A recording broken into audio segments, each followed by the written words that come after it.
Assalamualaikum warahmatullahi wabarakatuh. Alhamdulillah nahmaduhu wa nasta'inu wa nastaghfiruh wa na'udzu billahi min shururi anfusina wa min sayyiati a'malina. May yahdihillahu fala mudhillalah wa may yudlil fala hadiyalah. Asyhadu an la ilaha illallah wahdahu la syarikalah wa asyhadu anna Muhammadan abduhu wa rasuluhu la nabiyya ba'da. Allahumma sholli ala Muhammad wa ala alihi wa sahbihi ajmain. Amma ba'd fa ya ibadallah ittaqullah kama amarna fi kitabihil karim. A'udzubillahi samil alim minasyaitonir rajim. Bismillahirrahmanirrahim. Ya ayyuhalladzina amanu taqullaha haqqa tuqatih wa la tamutunna illa wa antum muslimun. Hadirin jamaah salat Jumat rahimakumullah. Kalau kita membuka Al-Qur'an, maka kita akan melihat ada satu surah yang diapit oleh dua surah. Pengapitan ini menarik karena yang mengapitnya itu adalah orang kafir. Yang diapit itu adalah perjuangan akhir dari Rasulullah. Dalam mushaf Al-Quran kita akan melihat surah Al-Kafirun dan surah Al-Lahab itu mengapit surah Iza Ja'a Nasrullahi wal Fath. Kenapa ini menarik? Karena Allah menggambarkan bahwa kemenangan orang Islam, kemenangan Rasulullah dan orang beriman tidak bisa mengandalkan orang-orang kafir. Kemenangan Rasulullah itu dengan perjuangan menaklukkan orang-orang kafir, baik secara individu maupun secara komunitas. Kalau umat Islam masih bersikap toleran dengan kekafiran, maka peluang mereka untuk berjaya tidak akan pernah ada. Karena akhir-akhir ini kita bahkan menyebut kata kafir aja sudah sungkan. Itu propaganda yang luar biasa. Dan ini yang melandanya bukan orang awam. Orang-orang kaum intelektual muslim, para ustaz, para ulama yang menginginkan sesuatu, ingin disebut moderat, ingin disebut toleran, lidahnya sudah kelu mengucapkan kata-kata kafir, kaum kafir, karena khawatir nanti menyinggung para penguasa yang kebetulan kafir. Dan kalau mereka tersinggung, maka pendapatan akan berkurang. Itu teror. Itu disampaikan terus-menerus. Agenda seperti ini kelihatannya simpel. Dulu kita sungkan menyebut jamaah karena dihajar dengan istilah Islam jamaah. Setelah itu kita sungkan menyebut kata jihad. Lihat, Anda akan tidak sadar ini teror terselubung. Mainnya di kepala, di hati, gak keras. Orang-orang tidak berani lagi menyebut kata jihad fisabilillah karena khawatir dituding atau dituduh atau diklasifikasikan sebagai orang yang fundamentalis, radikalis, dan teroris. Belakangan ini tambah lagi, para elit muslim sudah tak berani lagi menyebut kata kafir. Gantilah dengan non-muslim. Lama-lama kita campakkan Al-Quran itu. Nggak ada lagi gunanya kita punya Al-Quran. Karena istilahnya kita buang semua. Penzina sudah diganti dengan PSK. Begitu model orang-orang munafik dan orang kafir itu menghajar kita.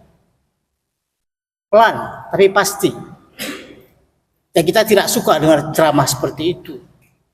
Karena tidak nyaman. Orang beragama maunya nyaman. Santai. Beruntung. Punya segala-galanya.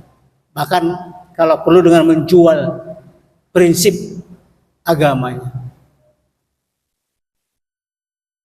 Itu sampai ketika Anda pulang ke rumah, coba perhatikan. Qul ya ayyuhal kafirun. Dan tabat syada. Tabat syada itu simbol perlawanan pribadi dari seorang yang bernama Abu Lahab. Famili Rasulullah sendiri, famili Nabi sendiri. Dia dan istrinya menjadi provokator yang luar biasa melawan Nabi. Dan Allah turun tangan memadamkan perlawanan mereka. Ingat kata saya bilang, Allah turun tangan memadamkan dan mendiskreditkan mereka sampai hari ini dan sampai kiamat. Ketika kita membaca tabat yada abi lahabin wa tab ma aghna anhu maluhu wa ma kasab sayasla naran dzata lahab wa imra'atuhu hammalatal hatab fi jidha hablum min masad. Itu balasan dari Allah terhadap satu orang yang mengatakan tabat laka ya Muhammad. Menyerang Muhammad itu sangat berbahaya dalam prinsip akidah Islam.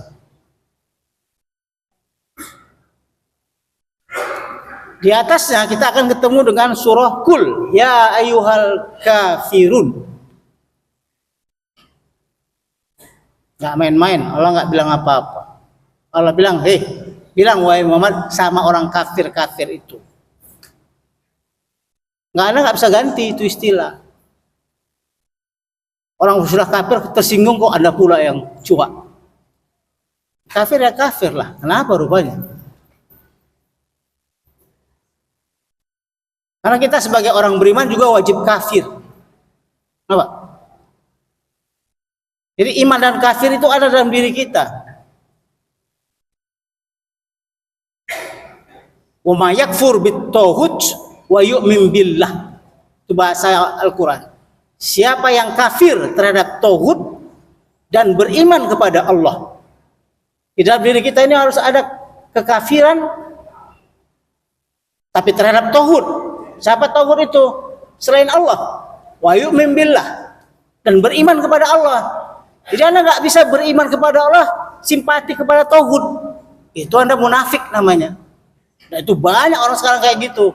Ngaku-ngakunya bertuhan kepada Allah, tapi Tuhan-Tuhan yang lain juga dipelihara karena ini menguntungkan. Ini bisa menaikkan pendapatan, perlu dijaga. Nggak bisa, Anda nggak bisa bilang Anda orang beriman. Orang beriman itu dia harus dan wajib hanya beriman kepada Allah. Qul huwallahu ahad. Dan yang deklarasinya wa may yakfur bit-taghut wa yu'min billah. Duluan dulu kafir kepada taghut. Makanya kenapa syahadat kita itu bukan positif pertama kali. Syahadat kita itu pertama kali negatif. La ilaha. Itu nampak itu prinsipnya.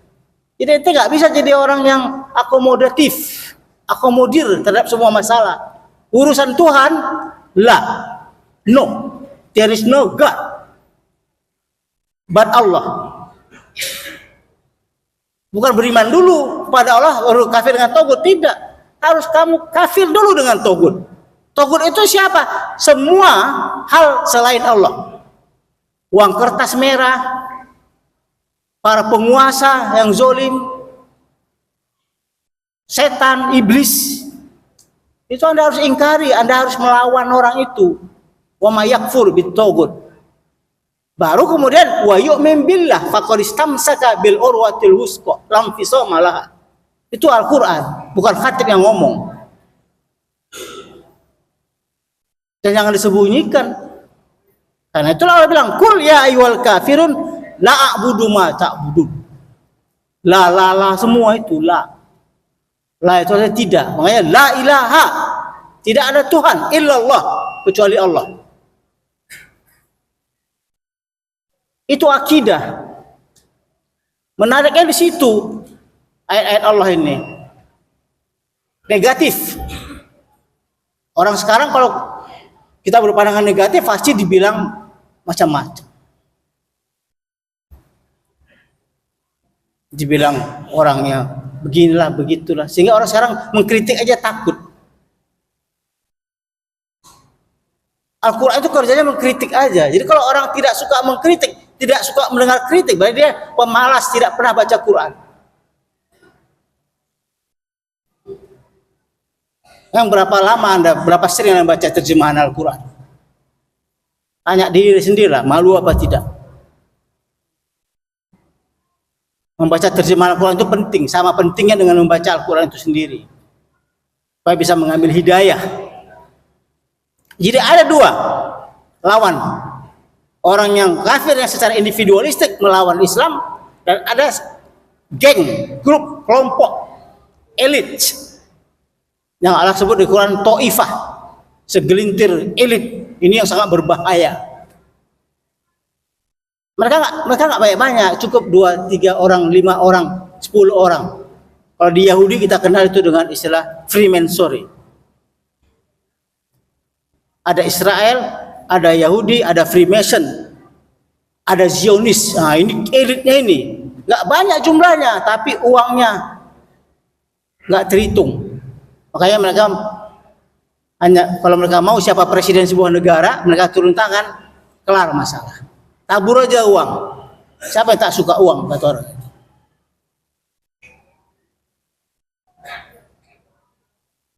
Sampai kita tidak bilang la a'budu. Baru setelah itu, di tengahnya itu yang menarik. Di tengahnya itu Allah bilang, iza jaa nasrullahi wal fath. Apabila telah datang pertolongan Allah dan kemenangan. Ini yang akan datang ke kita. Baru bisa kita menang. Apa itu? Paham itu? Yang membuat Islam itu menang bukan Nabi Muhammad, bukan para sahabat, bukan salafiyun, bukan tentara macam-macam. Yang membuat Islam itu menang Allah. Rasulullah berjuang 23 tahun sampai terusir dari Mekah, dia datang balik ke Mekah. Itulah iza jaa nasrullahi wal fath. Surah An-Nasr. Apabila telah datang pertolongan Allah dan kemenangan. Wa ra'aitan nasa yadkhuluna fi dinillahi afwaja.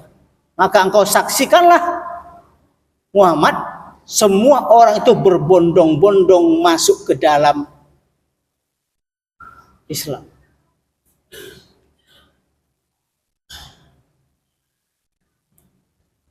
Masuk ke agama Allah fi dinillahi afwaja. Berbondong-bondong. Fasabbih bihamdi rabbika wastaghfirhu innahu kana tawwaba. Maka setelah Islam begitu hebatnya menyebar, Nabi Muhammad ketika sujud mengatakan subhanakallahumma rabbana wa bihamdika allahumma ighfirli. Ini ayatnya. Digantinya bacaan itu. Karena Allah sudah kasih kemenangan. Dikasih Allah kemenangan, dibuat Allah beliau menang.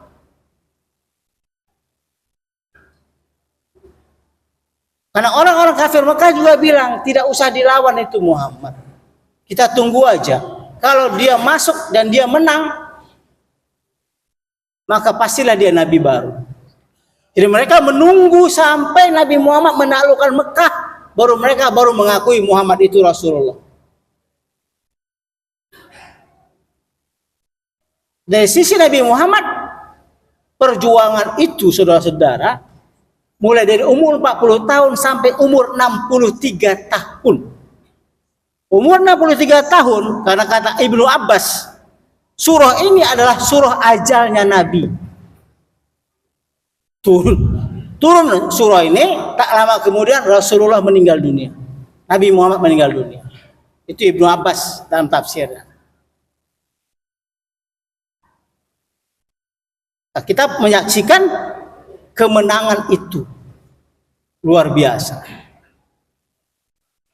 Tapi yang memenangkan itu adalah Allah. Allah yang memenangkan.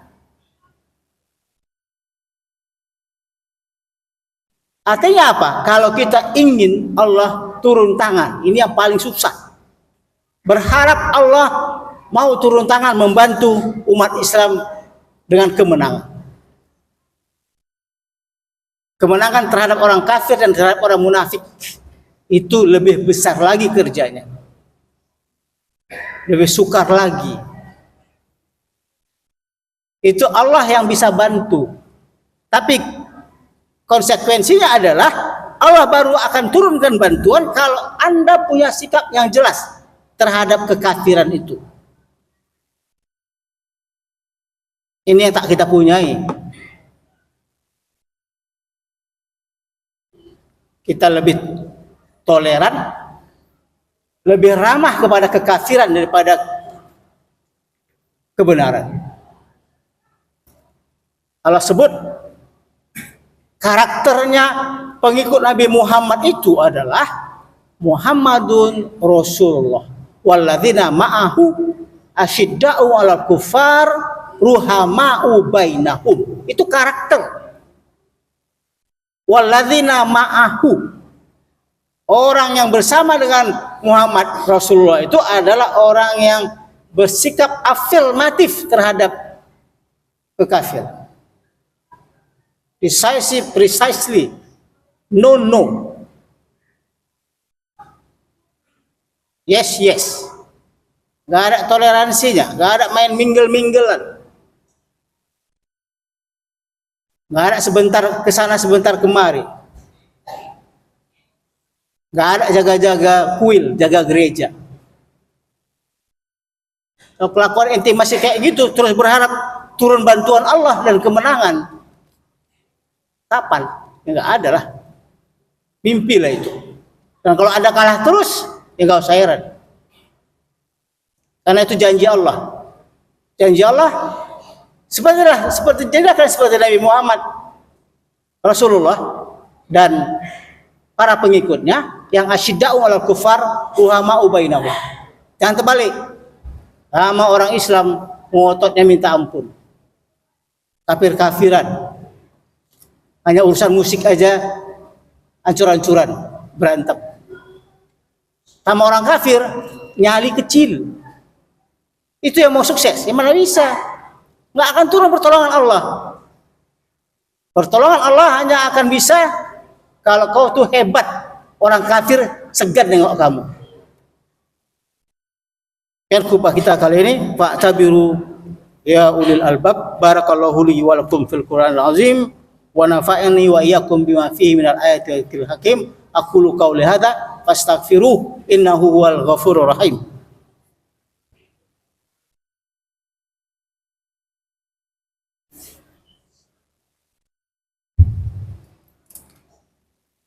Alhamdulillah alladzi arsala rasulahu bil huda wa dinil haqq liyuzhiru 'ala ad-dini kullihi walau karihal musyrikun. Asyhadu an la ilaha illallah wahdahu la syarikalah wa asyhadu anna Muhammadan abduhu wa rasuluhu la nabiyya ba'da. Allahumma shalli ala Muhammad wa ala alihi wa sahbihi ajmain. Amma ba'd fa ya ibadallah ittaqullaha haqqa tuqatih wa la tamutunna illa wa antum muslimun. Innallaha wa malaikatahu yusholluna 'alan nabi ya ayyuhalladzina amanu shollu 'alaihi wa sallimu taslima. Allahumma sholli ala Muhammad wa ala ali Muhammad kama shallaita ala Ibrahim wa ali Ibrahim. Wa barik ala Muhammad wa ali Muhammad kama barakta ala Ibrahim wa ali Ibrahim innaka Hamidum Majid. Allahumma ighfir lil muslimina wal muslimat wal mu'minina wal mu'minat al ahya'i minhum wal amwat innaka sami'un qaribum mujibud da'wat ya qadhiyal hajat. Rabbana zalamna anfusana wa illam taghfir lana wa tarhamna lanakunanna minal khasirin. Rabbana la tuzigh qulubana ba'da idh hadaytana wa hab lana min ladunka rahmatan innaka antal wahhab. Rabbana atina fid dunya hasanah wa fil akhirati hasanah wa qina adzabannar. Walhamdulillahi rabbil alamin. Aqimus shalah.